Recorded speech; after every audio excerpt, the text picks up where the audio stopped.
자, 역사를 가장 역사답게 가르친다고 자부하는 황연필입니다. 저희 역바연에서 역사의 재조명 코너를 만들어냈습니다. 어떤 역사적으로 중요한 사건이나 인물이 있으면 재조명하고 기억하자, 그런 취지로 역사의 재조명 코너를 만들었고, 이 역사의 재조명 코너는 제가 담당할 수 있도록 하겠습니다. 첫 번째 주제, 무거운 주제입니다. 위안부 이야기. 여러분들, 제가 예전에 반일종족주의 이영훈 씨 주장을 반박하면서 40분이 넘어가는 위안부 관련 영상을 촬영했고, 그 영상 촬영하는 과정에서 많은 자료를 찾았고, 그러다 보니까 우울증 걸릴 듯 했습니다. 그때 당시에 옷을 찾아서 지금 똑같은 옷을 입고 촬영을 합니다만, 아니 그러니까 이런 말씀도 드렸죠. 위안부가 어떻게 생겨났는가. 1937년 중일전쟁을 일으킨 일본이 난징에 들어가서 민간인들을 20만 명, 30만 명 대학살을 자행합니다. 근데 젊은 여인들을 그냥 죽였겠나요? 일본 군인들이 얼마나 많이 강간했겠는가도 한번 생각을 해보십시오. 그러다 보니까 일본군 내에서 성병이 만연합니다. 아니 사람이면 이렇게 민간인들 많이 학살하고 강간하고 그렇게 죽이다 보니 우리가 천벌을 받아서 이렇게 성병으로 고생하는구나. 그게 아니라 일본군들은 이 성병 안 걸리게 합법적으로 강간하려면 콘돔 사용하고 강간하자. 그래서 당시 상해 총사령관 마쓰이, 그 상해사령관 마쓰이란 놈이 군 위안소 설치 명령을 내리죠. 그렇게 시작된 게 위안부입니다. 하여간 그럼에도 불구하고 일단 일본은 그걸 인정하고 있지 않죠. 그런데 엄청난 영상이 하나 발견되었습니다. 영상 이야기하기 전에 여러분 이 사진을 한번 보시면, 학창시절의 역사책에서, 국사책, 한국사책에서 이 사진을 다 한 번쯤 보았을 겁니다. 저는 이분 네 분 얼굴이 다 기억이 납니다. 그리고 이렇게 웃지 못하고 있는 네 분 옆에서 실실 쪼개고 있는 일본군 하면서 마음속으로 이 친구를 욕했던 기억이 있습니다만, 이번에 미국님 문서기록관리청에서 영상이 발견되면서 사진 속으로 그렇게 봐왔던 이분들이 살아서 움직이고, 이분들이 어찌저찌해서 연합군이면 당시 미국과 중국이 연합해서 일본군을 공격해서 이들을 구출해내는 그 장면이 영상으로 나옵니다. 이렇습니다. 결과적으로 미중연합군이 일본군을 공격하는데 일본군이 패배를 직감하고 일장기를 불태우고 자결할 것 같은 분위기가 연출이 되니 이거 당연히 위안부들을 먼저 죽이지 않겠습니까? 그래서 이 위안부들이 탈출을 했고, 그 탈출했다가 미군과 중국군에게 구출되는 장면이 미국님 문서기록관리청에서 발견되었으니 일단 그 영상을 먼저 볼 수 있도록 하겠습니다.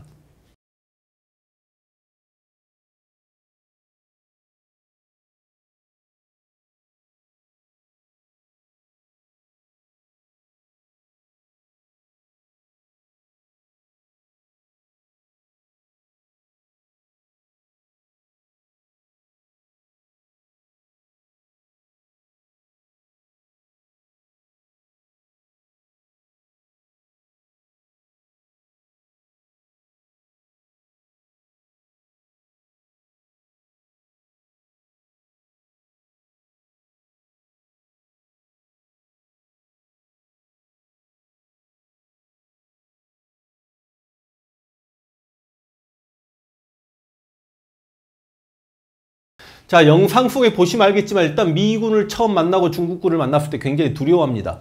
일본군에서 위안부 생활하면서 연합군에게 혹시나 도망치면 너희는 일본 여인으로 인정받고 죽음을 당할 거야. 그렇게 교육이 됐나 봅니다. 그런데 막상 이들을 구출한 중국군들이 만세를 외치고 기뻐하고 그러다 보니까 아, 내가 살 수 있겠구나라는 그런 영상으로 보시면 되겠습니다. 그리고 이 일본군인지 알았던 이 분은 제가 이제 이분이라고 이야기하죠.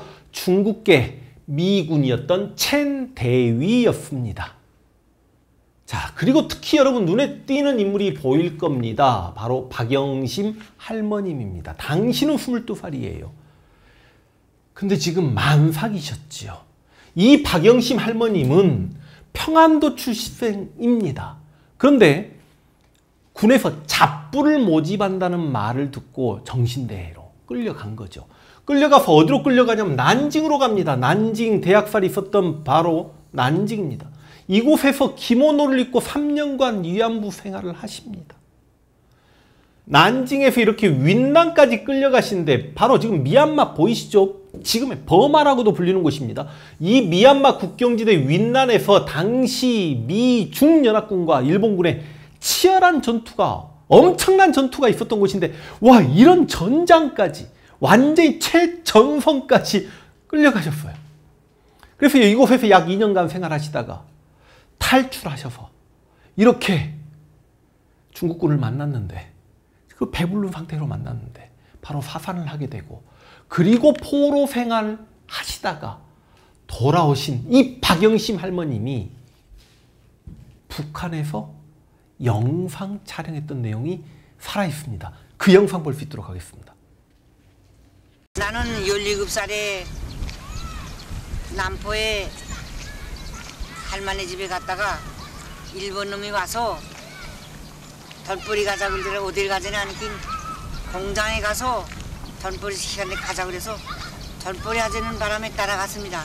그래서 기차를 타고 그냥 하루 종일 가다 나니까 어디면 하면 중국 낭경에서 가고 보니 뭐 일본 놈의 군대가 와글와글하고 노자들이 잔뜩 있는데 말하자면 거기서 그 위안부 노릇을 시켰습니다.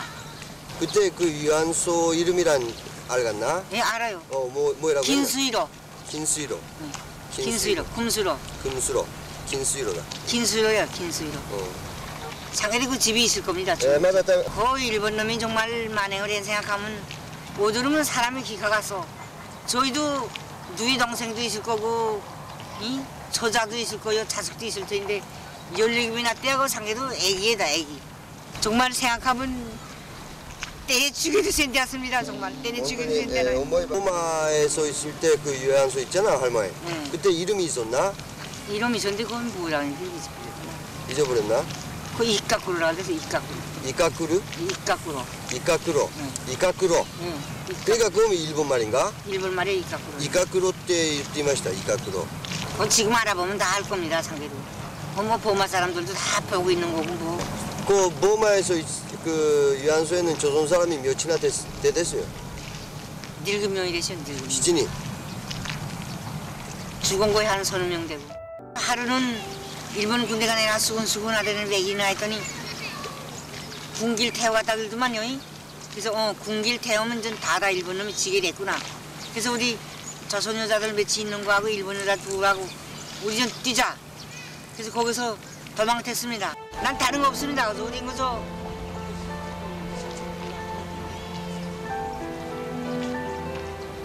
여구대는 우리 보상.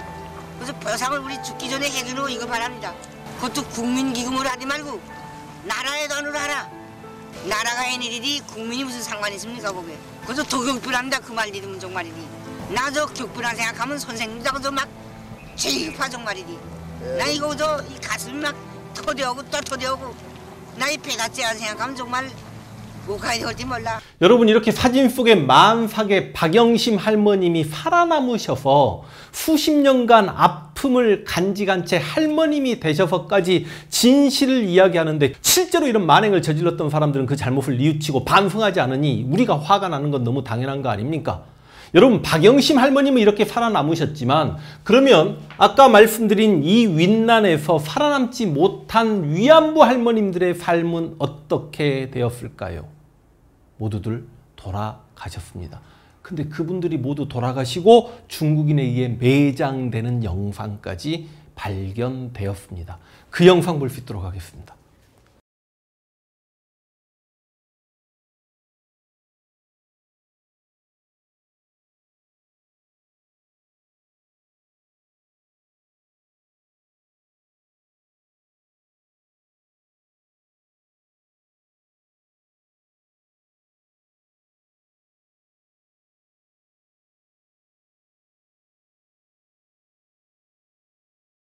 자, 영상들이 너무 충격적이죠. 여러분들, 이 영상들은 미국립 문서기록관리청에서 이제 발견되는 건데, 2017년 서울대 인권센터에 정진성 교수님께서 처음으로 발견하십니다만, 이때는 그냥 박영심 할머님들과 다른 몇 분이 이렇게 구출되는 잠깐 소리도 없는 18초짜리 영상이었고, 그 이후에 2018년에 서울시와 서울대 인권센터에서 이 조선인 위안부 방금 보신 학살 동영상이 발견되었다가 2020년에 한국전쟁 70년을 기념하여 한국전쟁 관련 영상을 찾으러 갔던 KBS 다큐 인사이트 팀이 이 연합군에 구출된 만삭의 위안부 이 두 개를 합친 풀버전 영상이 발견되었다라는 말씀을 드리겠고, 우리가 이분들께 박수 쳐드려야 되는 거고요.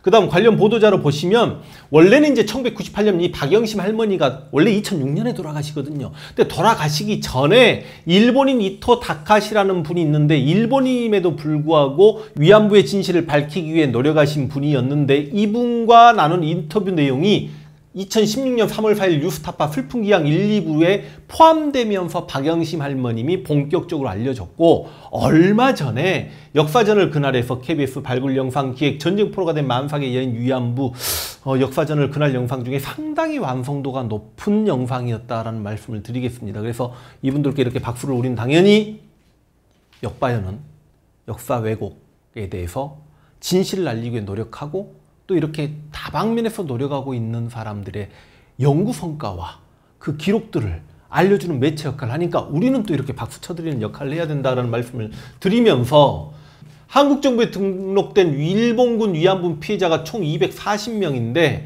위안부 증언자는 남한에 120분이 계셨고 북한에 40분이 계셨고, 현재 2021년 2월 14일 기준 생존 위안부는 15분이 생존에 계신다는 말씀 드리겠고요. 일본은 위안부에 대한 모든 기록을 철저히 은폐하죠. 아니, 기존에 있는 내용들은 다 소각했죠. 그렇지만 남아있는 것조차도 간호조무사였다, 잡부등이었다라고 이렇게 위장으로 기록하고 있다는 말씀 드리겠고, 이제는 국가가 좀 나서서 대한민국 차원에서 미국님 문서기록관리청에 요구를 내서 조사할 필요가 있다는 말씀을 드리겠습니다. 그냥 위안부 관련 제 마지막 소견을 말씀드리자면, 납치했죠. 그리고 강간했습니다. 그리고 군수품 취급 당했기 때문에 전투에서 패배하면 일본군들이 집단 자살하는 과정에서 굉장히 많은 위안부들이 함께 사살당했고 죽었을 겁니다. 이건 살인이죠. 여러분, 전쟁범죄, 성범죄고 반인륜 범죄입니다. 근데 이런 범죄를 저지른 가해자들이 일체히 자신들의 만행에 대해서 사죄하거나 반성하거나 뉘우침이 없기 때문에 이게 우리를 화나게 하는 겁니다. 더군다나 이영훈이나 램지어 같은 작자들은 이걸 또 왜곡하려고 하지 않습니까? 제가 한번 말씀드린 멘트 있지요. 기억하는 자들이 사라지면 역사는 왜곡된다. 근데 실제로 이 아픔을 직접 경험하셨던 우리 위안부 할머님들 한 분 한 분 돌아가시고 계시고, 이분들이 정말 제대로 기억하는 자들인데 이분들이 사라져가기 때문에 역사가 왜곡될까 두렵습니다.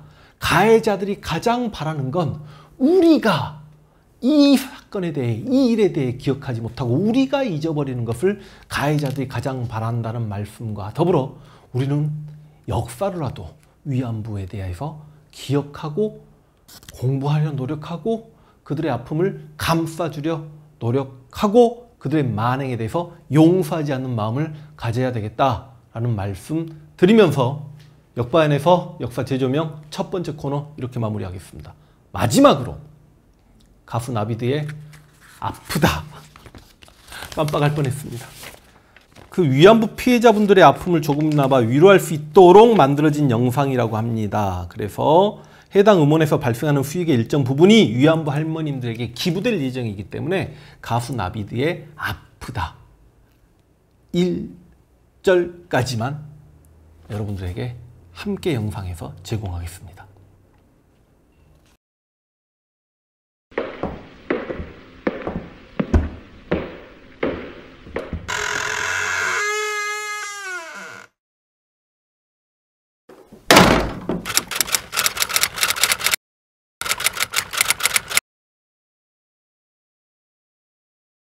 분하고 원통해도 사죄받아야 됩니다. 무엇 때문에 끌려가서 왜 성노예를 만듭니까? 거기다 형 책임을 져야 되고 위안부라고 했습니다. 위안부 아닙니다. 위안부 일본이 만들었습니다. 끌고 가서 위안소 짓고 위안부라는 걸 만들었습니다.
가슴이 아프다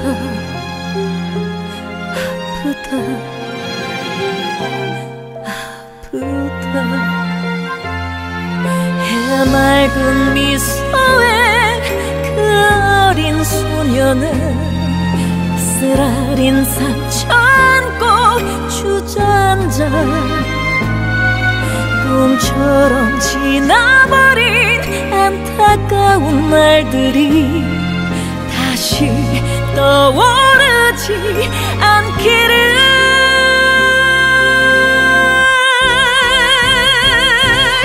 하지만 처음 그때처럼